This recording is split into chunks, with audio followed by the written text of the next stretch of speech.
শীতকাল এসেছে, সবাই বলে শীতকালে নাকি প্রচুর খাওয়া দাওয়া করতে হয়। তো আমি রেজলিউশন নিলাম শীতকালে খাওয়া দাওয়া না করে আমরা একটুখানি হাঁটাহাঁটি করব আর হেলদি খাবার দাবার খাবো। তো হেলদি খাবার দাবারের সূচনা মানে সকালবেলাটাই আমরা শুরু করছি পুরোপুরি চিকেন স্যুপ দিয়ে। একদম চিকেন ঠাসা এই স্যুপ খাওয়াটা ভীষণভাবে জরুরি, সে বাইরেই হোক না কেন কোনো ব্যাপার নয়। তো আমাদের একটু দুপুরবেলা বেরোতে হয়েছিল, এই মেয়েকে নিয়ে যেতে হয়েছে।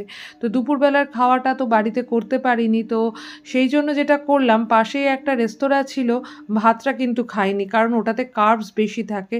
তো মাটন আর পরোটা খেয়ে নিয়েছি।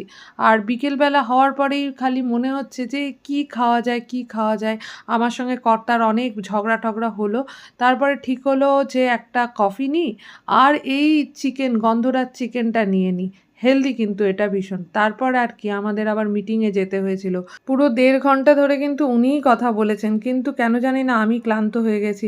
আর ক্লান্ত হলেই বেশ খিদে পায়। তো ফেরার পথে একটু পাপড়ি চাট, দেখো কত হেলদি আমরা খাবার দাবার খাচ্ছি। অরুণে চাটা তো ভালো করে, এর সঙ্গে সঙ্গে সামোসা চাটটাও কিন্তু দারুণ করেছে। এরপরে আমরা চলে গেলাম গড়িয়াহাট মার্কেটে, কারণ রাতের বেলা খাওয়া দাওয়া করতে হবে, তো একটু চিকেন কিনে নিলাম। ভাবছি আজকে রাতের বেলা একটু হালকা করে চিকেন বিরিয়ানি রান্না করব। আমার মনে হয় এরকমভাবে খাওয়া দাওয়া করলে আমরা ঠিক একদিন রোগা হয়ে যাব।